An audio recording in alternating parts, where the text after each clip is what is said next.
Baik, jadi selamat pagi, selamat siang, selamat sore, selamat malam, Pak Rafiq dan teman-teman sekalian. Kembali lagi di video saya tanpa bosan-bosan karena videonya banyak. Eh, Perkenalkan sebelumnya, nama saya Niklas Siran Prawira dari TRO 23 dengan 3 NIM terakhir 004. Pada video yang keberapa ini, nggak tahu. Hari ini saya akan ngajak teman-teman lah membedah dapur proyek inverter sinus wave yang kemarin sudah dilaksanakan bareng-bareng. Inverter ini tuh bukan cuman soal ngubah listrik DC menjadi listrik AC, tapi soal gimana sih kita menjinakkan listrik biar gelombangnya mulus kayak perosotan, bukan kasar kayak tangga. Mungkin yang pertama kita bakal membahas sih mengenai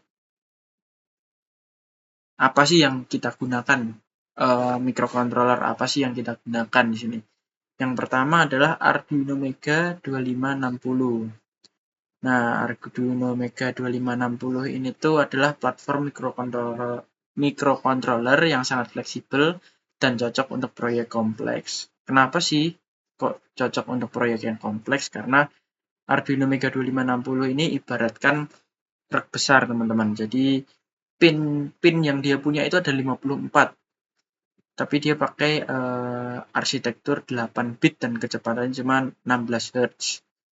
Pas saya coba untuk nanti kita cek aja deh hasilnya pada hasil analisis.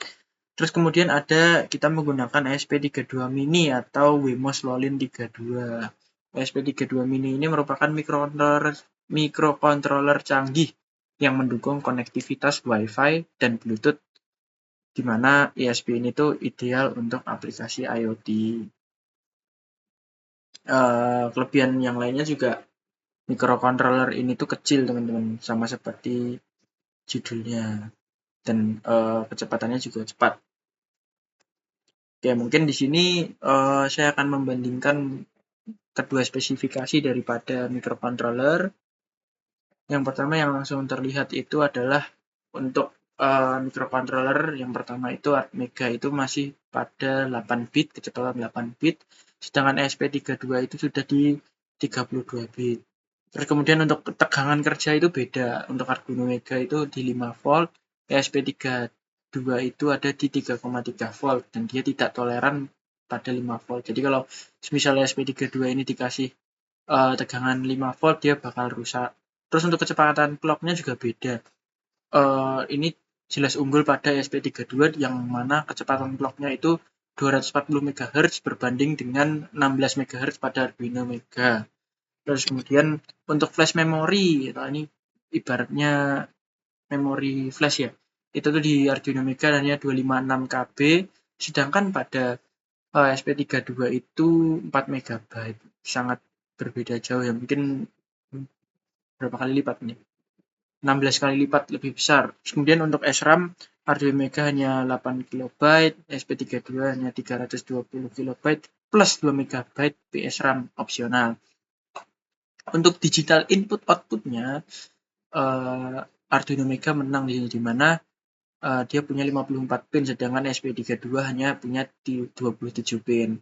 Terus untuk pin output PWM pada Arduino Mega itu ada 15 pin, yaitu digerakkan oleh hardware timer, sedangkan SP32 itu pin output PWM-nya itu bisa menggunakan semua GPIO via LEDC yang maksimal 16 channel. Terus kemudian untuk resolusi ADC-nya itu di Arduino Mega hanya 10 bit 0 sampai 1023, sedangkan SP32 itu sampai 13 bit 0 hingga 8191 yang software configurable. Untuk konektivitas, Arduino Mega masih menggunakan USB umum lebih kuno, yaitu USB serial Type B, sedangkan ESP32 itu bisa menggunakan Wi-Fi 802.11 maupun native USB atau USB Type-C. Untuk fitur khusus Arduino Mega tentunya jumlah pinnya itu masif dan outputnya itu lebih stabil. Terus kemudian untuk ESP32 fitur khususnya adalah prosesor lebih cepat, IoT ready atau siap digunakan untuk IoT, dan ukurannya kecil. Dan mungkin kita masuk ke inverter gelombang sinus. Inverter gelombang sinus itu apa sih? Jadi inverter gelombang sinus adalah perangkat yang mengubah arus searah menjadi arus bolak-balik, memberikan kualitas gelombang yang lebih baik untuk berbagai aplikasi, termasuk perangkat elektronik dan industri. Mungkin kita langsung membahas pada komponen. Sekarang coba perhatikan pada gambar rangkaian ini. Ini merupakan jantung sistem kita, yaitu sistem inverter gelombang sinus. Mungkin untuk jalur PWM ini. Jalur PWM nanti itu ada di output teman-teman, yaitu kalau dilihat di sini pada grafik ini kita menggunakan Arduino Nano sebagai microcontroller. Untuk jalur PWM-nya ada di pin D8 dan D12, di mana Arduino ini mengeluarkan sinyal PWM lewat dua pin itu. Tapi arus Arduino ini sangat kecil, nggak mungkin kuat untuk menarik trafo. Kemudian di sini makanya nih ada dua tingkat transistor, 2 NNN di situ. Nih untuk transistornya ini 2 NNN, 2 transistor. NNN ini fungsinya apa? Fungsinya sebagai penguat arus. Mereka berdua bertugas untuk membuka dan menutup gerbang MOSFET IRFB7437 dengan kecepatan tinggi. Pun kalau transistor ini panas, artinya switching kita kurang bersih, teman-teman.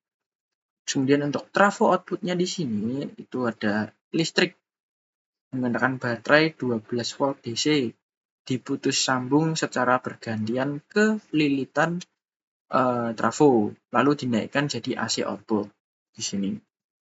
Nah, disinilah peran kapasitor 1 MFD 400 volt. Dia bukan hanya sebagai pajangan. Kapasitor ini yang bertugas membuang duri-duri frekuensi tinggi supaya sinyalnya nggak bikin rusak perangkat, teman-teman. Dan untuk komponen-komponen pentingnya itu ada resistor dan kapasitor, kemudian ada transistor dan dioda, trafo step up di sini, kemudian ada microcontroller sebagai pemberi sinyal kontrol. Oke, mungkin di sini kita langsung masuk saja ke rangkaian LC filter. LC filter ini merupakan rangkaian filter yang terdiri dari kapasitor dan induktor, teman-teman. Ini fungsinya apa? Filter tentunya untuk memfilter sinyal yang diterima di rectifier. Jadi kayak awalnya sinyalnya ini tuh biasanya banyak riaknya ya, dalam artian dia kotor, terus kemudian nanti ada LC filter ini, kemudian outputnya nanti diharapkan bisa punya sinyal yang baik. Mungkin di sini prinsip kerja dari inverter gelombang sinus sendiri melibatkan konversi DC menjadi AC melalui sistem kontrol yang canggih dan rangkaian elektronik, sehingga memungkinkan inverter gelombang sinus ini menggunakan energi yang efisien dalam berbagai aplikasi. Tuh. Mungkin kita langsung masuk saja nih ke 10. Ada 3 percobaan inti. Yang pertama adalah percobaan LC filter dan non-LC filter. Percobaan kedua ada percobaan Arduino Mega, dan yang terakhir adalah percobaan menggunakan Wemo Slowlin 32.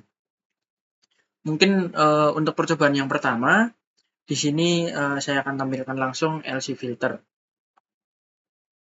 Dan kemudian yang kedua ada video dari non-LC filter. Oke, mungkin sedikit cerita ya teman-teman. Di sini saya intinya tuh menggunakan yang pertama itu pakai filter. Ini percobaan di mana pertama dengan duty cycle 50 dan PWM frekuensinya itu 25 serta frekuensinya itu 50 seperti itu. Yang kedua kita nggak pakai filter. Oke, ini gelombang sebelum kena filter dengan frekuensi 50, PWM frekuensinya 25 dan duty cycle-nya 50. Kalau dilihat tanpa LC filter, itu tuh kalau dipasang ke osiloskop untuk melihat hasil outputnya, gambarnya itu kayak gergaji, kasar banget. Jadi kayak gelombangnya itu patah-patah. Nah, ketika saya menggunakan LC filter, kita pasangkan LC filter pada rangkaiannya, gelombangnya itu langsung bagus lah, nilainya itu bagus, jinak. Hal ini membuktikan kalau analisis komponen pasif itu sama pentingnya dengan coding pada microcontroller.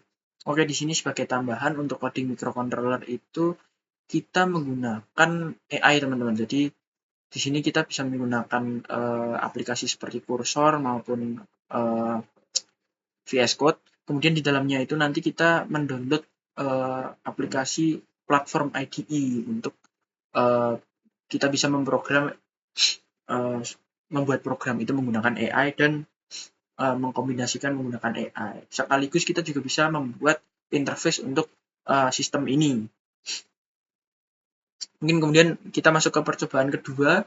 Di sini ada 10 percobaan. Mungkin setelah ini akan saya tampilkan masing-masing satu persatu percobaannya.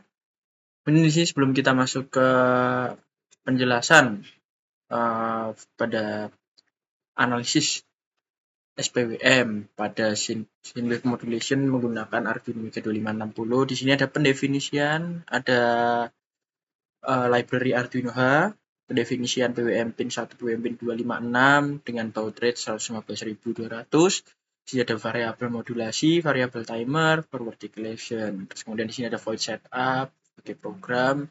Terus serial begin kita menyalakan serial communication ya, jadi dengan baud rate segini untuk menyalakan komunikasi. Terus kemudian di sini ada print ini void setup untuk setup mempersiapkan program. Kemudian di sini ada void loop yang dimana isinya adalah program-program utama pada rangkaian ini. Ini ada interrupt, service, routine atau timer 3, ada hitung Synwave, modulasi, convert to PWM value, dan kemudian set PWM value. Di sini ada void process command dengan banyak else if untuk melihat kondisi pada program. Dan di sini ada void print status untuk mengeprint status seperti current setting, send frekuensi, PWM frekuensi, duty cycle, dan seterusnya. Yang pertama. Yaudah satu aja tuh sih. Udah. Iya, gimana Udah. sih? Satu aja. Fauzan Udah. aja. Iya. Terus stop dong. Katanya bervariasi.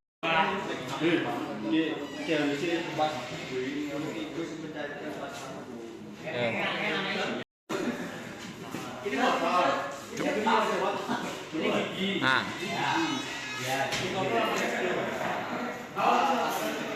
Frekuensi 25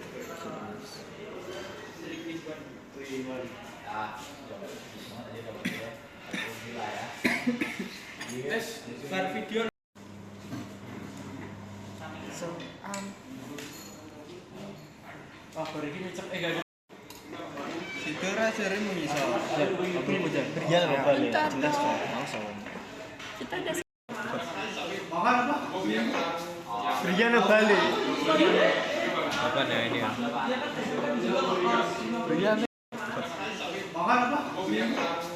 Kerja loh balik. Apa nih ini?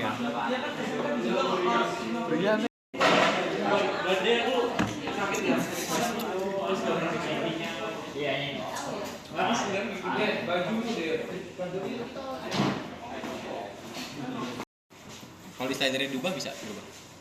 Oh, berubah.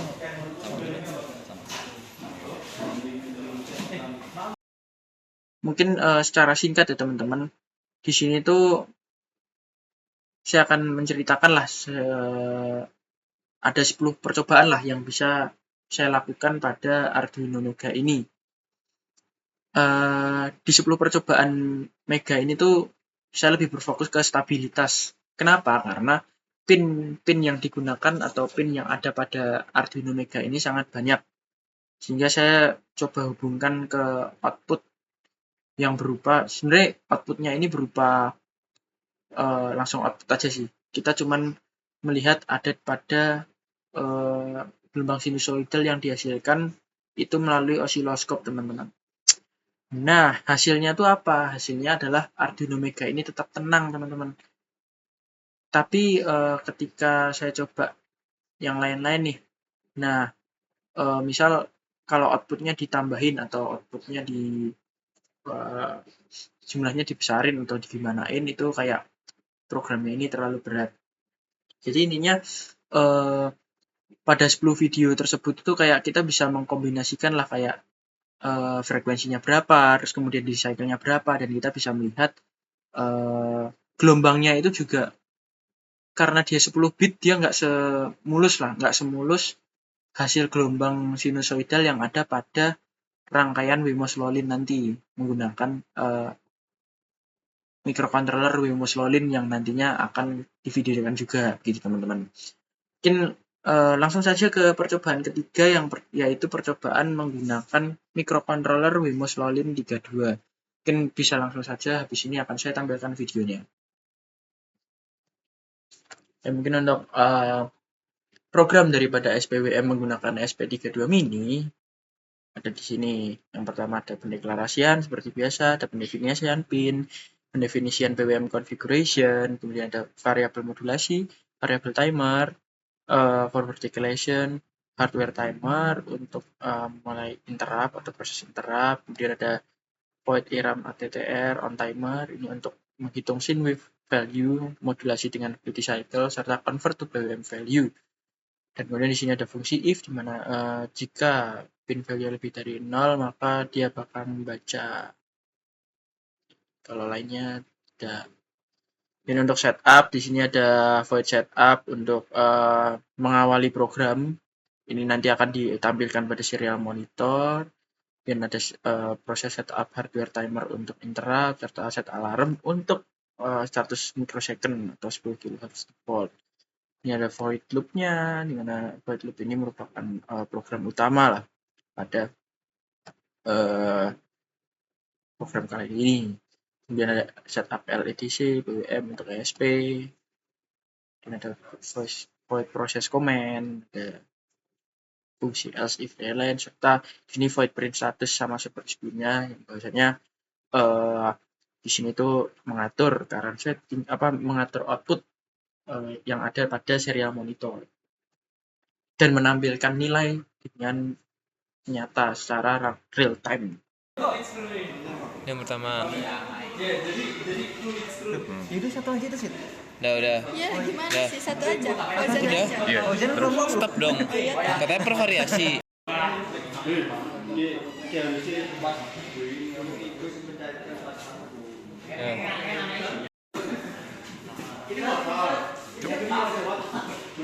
Nah.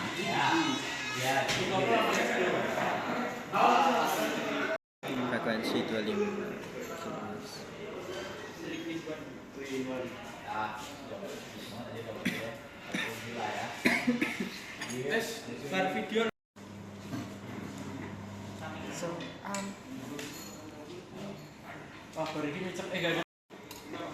Itu rasanya mengisah.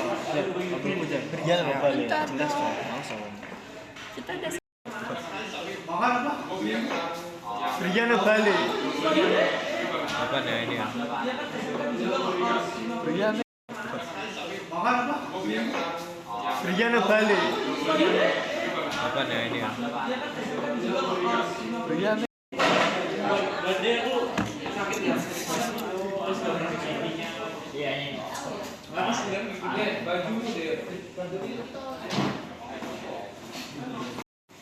Kalau di slidernya diubah bisa berubah.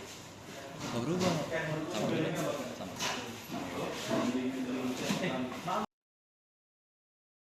Oke, setelah melihat videonya di percobaan Wemos Lolin itu, saya lebih fokus pada kecepatan dan IoT, teman-teman.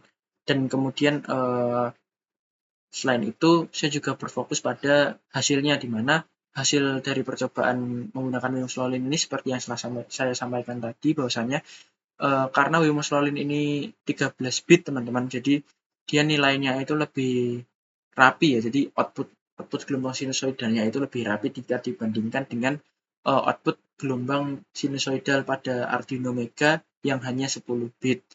Pada percobaan ini tuh juga dilakukan banyak variasi PWM ya teman-teman, di mana ada kita memvariasikannya PWM itu melalui duty cycle, kita memvariasikan frekuensinya juga, dan juga bisa dilihat hasilnya juga lebih rapi ya, seperti saya sampaikan tadi. Mungkin sedikit tambahan nih teman-teman biar makin lengkap, di mana prinsip inverter ini tuh mirip banget dengan cara kita mengontrol motor BLDC. Ada metode 6 step yang gampang tapi agak kasar, kemudian hingga metode sine wave dan space vector atau SVPWM yang jauh lebih efisien. Semuanya ini punya tujuan yang sama, yaitu gimana caranya kita bisa mengatur aliran listrik supaya gerakannya itu bisa mulus dan nggak boros energi. Mungkin bisa masuk ke aplikasi inverter dan pada gelombang sinus ya teman-teman. Yang pertama itu ada di rumah tangga, di mana inverter gelombang sinus ini bisa menghemat energi dan meningkatkan efisiensi perangkat. Kemudian pada industri itu bisa meningkatkan kinerja mesin dan mengurangi biaya operasional. Kemudian pada kendaraan listrik itu mendorong transmisi atau transisi ke energi bersih dan ramah lingkungan. Keuntungan menggunakan inverter gelombang sinus. Yang pertama tentunya efisiensi energi, karena inverter gelombang sinus ini mampu membantu mengurangi konsumsi energi secara signifikan.